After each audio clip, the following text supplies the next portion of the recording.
On February 10, 2026, an undercover detective with the Orange County Sheriff's Office Special Victims Unit in Orlando, Florida, initialized a covert digital operation on the social media application Snapchat.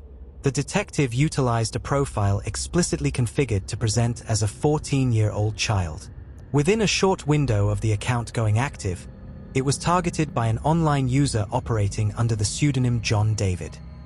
The individual behind the screen introduced himself as a 50-year-old high-end fashion executive, immediately establishing a massive age discrepancy.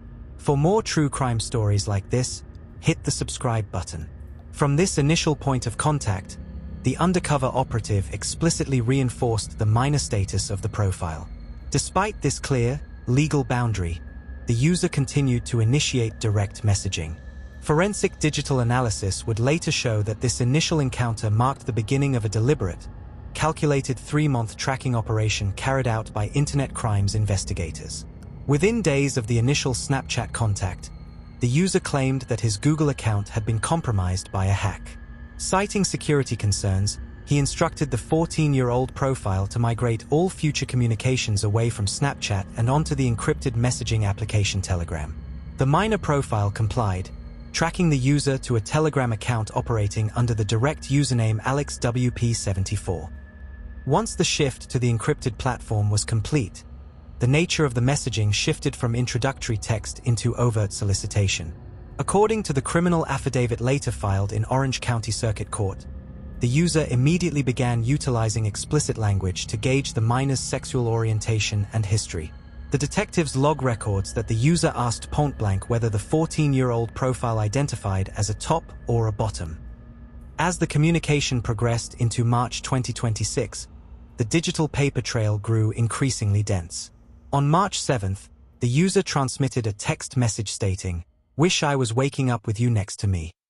Later that same afternoon, the user sent a follow-up query, asking the profile if they wanted something long-term, or if they only wanted sex and to lose your virginity. The suspect concluded the exchange by explicitly writing that he felt very attracted to you. On March 9, 2026, the undercover detective initiated a text stating that the minor profile was feeling physically ill. The user on the other end responded immediately with a message that read, "Need daddy to come take care of you? Rub your back, hold you close." When the undercover account sent an affirmative reply, the user immediately typed a follow-up message, "Though I think we'd end up making love." The forensic files show that on the day following this specific exchange, the suspect attempted to execute digital countermeasures. He sent a message stating that he was actively deleting the entire log of historical messages exchanged between the two accounts to prevent detection. However, despite his attempts to purge the text history, the user simultaneously transmitted a series of photographic files. The downloaded media files revealed the physical likeness of a bald, middle-aged Caucasian male. By April, the logistics of a physical, real-world encounter became the primary focus of the Telegram data stream. On April 10, 2026, at precisely 11 a.m., the user sent a real-time update stating that he was currently driving on Interstate 4 but had been pulled over by law enforcement on an unrelated traffic matter. Growing impatient with the roadside delay, the suspect took a photograph from inside his location and transmitted it to the minor. The image displayed a corporate office interior, showcasing a distinct brown conference table positioned over a highly unique, patterned carpet. Along with the photograph, the user sent a specific set of commands.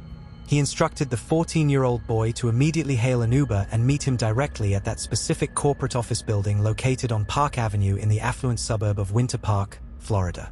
2 days later, on April 12, 2026, the digital interactions escalated further. The user transmitted a message stating that his preference was to bypass public meeting locations entirely. He explicitly stated that he wanted to bring the 14-year-old child directly into his private family residence for the explicit purpose of engaging in sexual acts. Throughout the final weeks of April, the user's messages alternated between intense sexual demands and severe bouts of paranoia. On April 16th, he sent a single-word text describing his physical state as horny. On April 17th, he messaged that he was currently lying inside his bed, stating that he wished the minor was there with him. Interspersed between these explicit declarations were repeated messages expressing extreme anxiety about law enforcement detection. The suspect repeatedly typed that he was terrified of getting caught, demanding constant verification from the undercover account that the 14-year-old boy was a real person and not a trap. What the user failed to realize was that while he was attempting to clear his message histories on Telegram, cyberforensic specialists with the Orange County Sheriff's Office were working behind the scenes. Investigators had already served a series of legally binding search warrants and digital subpoenas directly to the service providers hosting the accounts. The resulting data return stripped away the suspect's layers of digital anonymity. The IP addresses used to log into the John David Snapchat account and the Alex WP74 Telegram profile were tracked in real time. The digital routing led investigators directly to a specific Google account. When the registration data for that Google account was returned via subpoena, it revealed the legal name of the account holder, Alan Manning Chambers. Furthermore, a linked Google Pay financial account used to fund related digital transactions was officially registered under the legal name of Chambers' wife. The technical tracking data completely mapped out the suspect's real-world identity, his residential location, and his exact corporate place of employment. Investigators now possessed the physical address of the unique patterned carpet and brown table shown in the grooming photos. They possessed the exact subscriber records linking the felony communications to a prominent local executive. But as the cybercrimes unit prepared to execute their physical arrest strategy, an asset search into the background of Alan Manning Chambers revealed a stunning, highly problematic public history that completely inverted the nature of the criminal case. For more true crime stories like this, hit the subscribe button. To the business community of Winter Park, Florida, Alan Manning Chambers was the epitome of corporate respectability. He operated daily as the vice president of operations for John Craig Clothier, a highly successful, upscale men's fashion retail brand with multiple locations across the region. His position made him a central figure in local commerce, eventually leading to his election as the president of the Park Avenue District Business Association, where he oversaw community development and commercial public relations. He lived a seemingly quiet, affluent suburban life, residing in a high-end home with his wife and their 2 adult children. But as detectives finalized the arrest warrants in mid-May 2026, a deep dive into public records revealed that Chambers' corporate titles were merely the latest chapter in a lifetime defined by extreme public controversy and religious authority. Long before he was an upscale clothing executive, Alan Chambers was one of the most powerful, internationally recognized figures in the American religious right. For more than 12 years, Chambers served as the president of Exodus International. Formed in 1976 and headquartered in Orlando, Exodus was the largest Christian ex-gay umbrella ministry in the world, directly overseeing more than 260 affiliated ministries across the United States and Canada. Under Chambers' direct leadership, the multi-million-dollar organization spearheaded the promotion of conversion therapy, a highly controversial practice designed to eliminate same-sex attraction and enforce heterosexual conformity through intensive prayer, biblical counseling, and psychological conditioning. Chambers became the literal face of the movement. He toured the globe, appeared on major national news networks, and authored 3 separate books, including titles detailing his own personal history of wrestling with same-sex attraction. He preached to millions that homosexuality was a spiritual affliction that could be completely cured through rigid faith and behavioral suppression. He framed his own marriage to his wife as living proof that conversion therapy was a viable, scientifically sound path. However, major medical, psychological, and psychiatric associations across the globe completely rejected the practice, labeling it dangerous quackery. Human rights organizations documented that the intense pressure to pray the gay away resulted in profound psychological trauma, severe depression, and extraordinarily high rates of self-harm and suicide among LGBTQ+ youth who felt broken by the ministry's teachings. Then, in June of 2013, after decades of enforcing this rigid theological doctrine, Chambers bypassed his board of directors and delivered a massive structural shockwave. Speaking directly to a crowd of hundreds at the organization's 38th annual conference, Chambers announced that he was completely renouncing conversion therapy. He admitted publicly that the vast majority of people who went through the program never changed their sexual orientation, and that the ministry had spent decades promoting false hopes and deep psychological harm. During that historic address, Chambers issued a formal, public apology to the entire LGBTQ+ community, stating on record, "I am sorry we promoted sexual orientation change efforts and biblical theories of cause and effect that stigmatized parents and children. I am sorry that I inherited, cultivated, and even promoted a culture of trauma." Following the speech, Chambers took the unprecedented step of completely dissolving Exodus International, shutting down the massive global infrastructure permanently. In the years that followed the collapse of Exodus, Chambers systematically attempted to engineer a comprehensive public redemption arc. He co-authored a memoir titled *My Exodus, From Fear to Grace*, detailing his departure from fundamentalism. He rebranded himself as a progressive Christian ally, co-founding an organization called Speak Love, which claimed to bridge the gap between religious communities and the LGBTQ+ collective. By 2016, his transformation appeared complete when he was invited to stand behind the pulpit at the Washington National Cathedral, delivering official sermons during Capitol Pride events. On his public social media accounts, Chambers frequently published lengthy reflections utilizing the hashtags #FaithfullyLGBT and displaying imagery combining the Christian cross with the rainbow pride flag. In a notable public post dating back to 2019, Chambers wrote openly about his ongoing internal state, stating, "I've spent my entire life wrestling with all things God, gay, and church. At age 47, I still find deep conflict and tension in my understanding and application of Scripture and how that interacts with my own story." He framed his life as a transparent, honest struggle to reconcile his faith with his identity, gaining widespread praise from progressive religious groups for his apparent vulnerability. But the extensive subpoena returns compiled by the Orange County Sheriff's Office in the spring of 2026 shattered the public narrative of a reformed ally.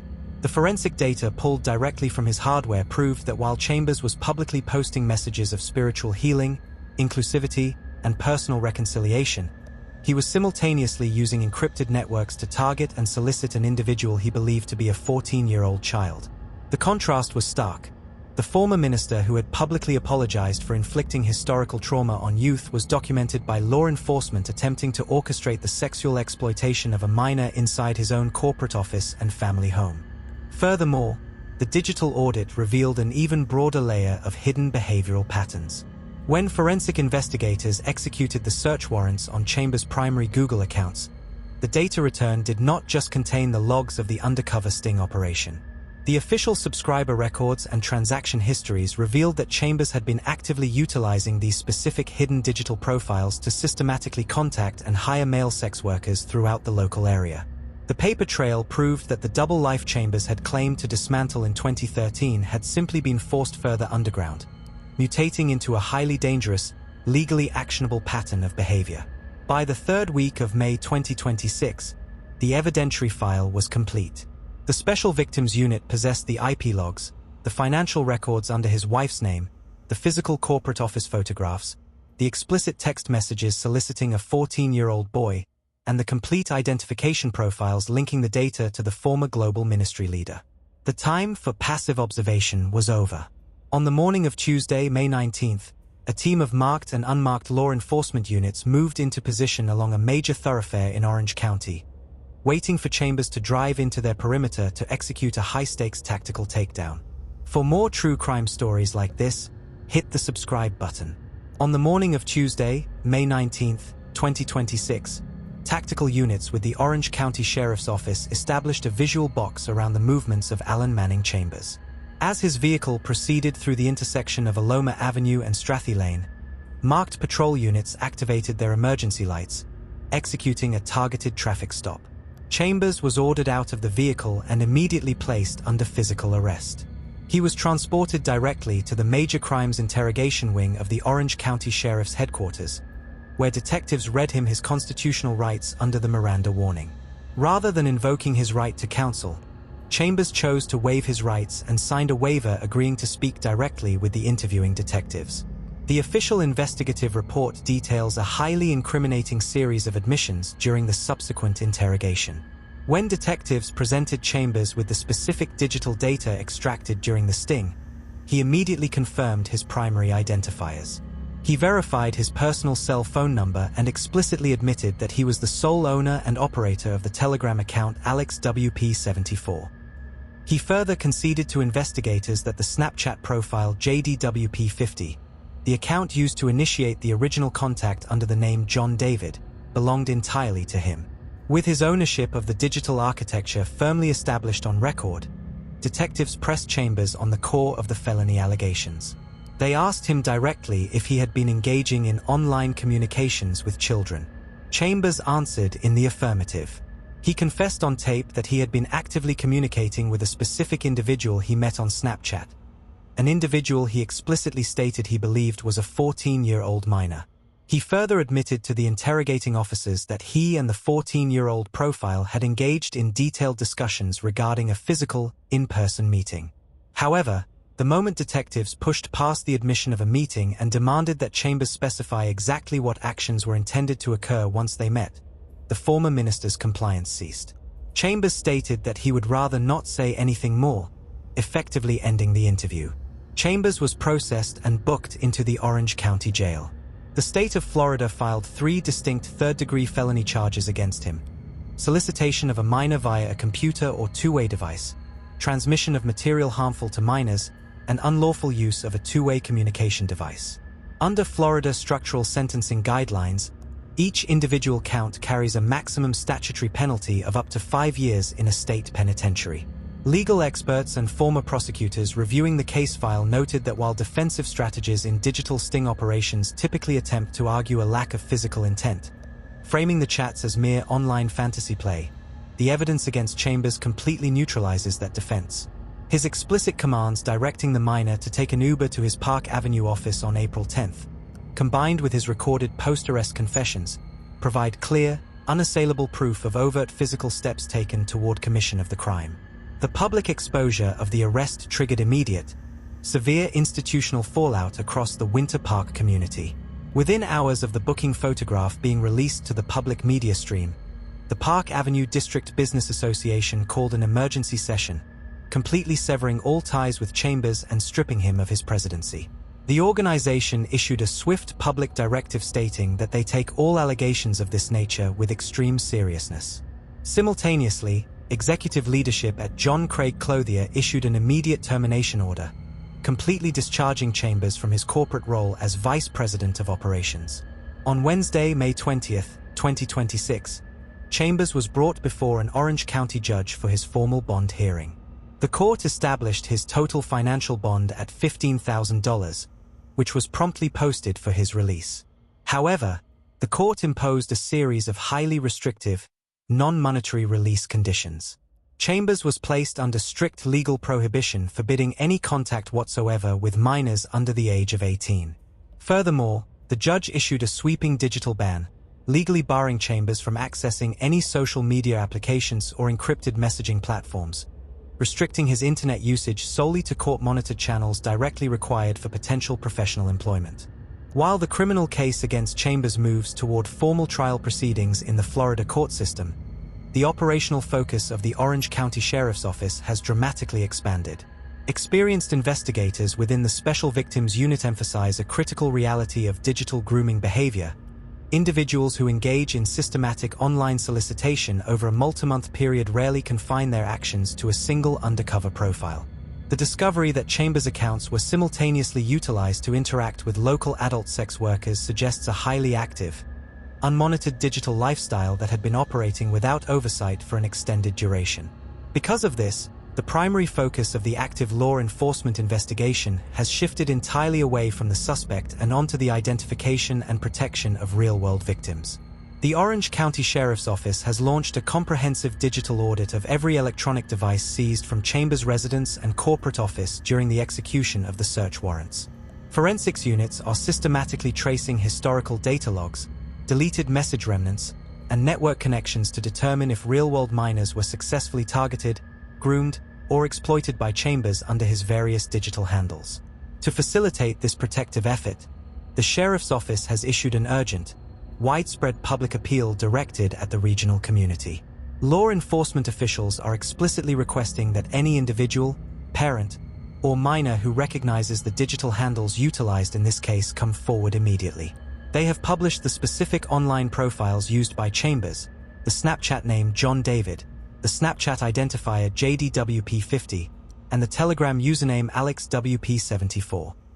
The agency is urging anyone who has had direct digital contact with these specific accounts, or who possesses external information regarding Chambers' online interactions with minors, to immediately contact the Orange County Sheriff's Office Non-Emergency Investigative Line at 407-836-4357. As the state prepares its formal prosecution based on the verified forensic timeline, the ultimate gravity of the case rests on what investigators may uncover within the depths of Chambers' seized hardware. The legal parameters of the 3 pending felony charges are clearly defined by Florida law, but the true scope of the damage remains an open, active investigation. The Special Victims Unit continues its exhaustive search through the digital logs, driven by a critical, urgent question. Was the undercover detective truly the only 14-year-old boy sitting on the other side of Alan Chambers' screen? And as always, you've been watching True Crime Story Vault, where every story is told with facts, clarity, and respect for the people affected. If you want to see more fact-based true crime stories like this one, make sure you subscribe, like and share your thoughts in the comments. Until next time, remember, the truth is never buried.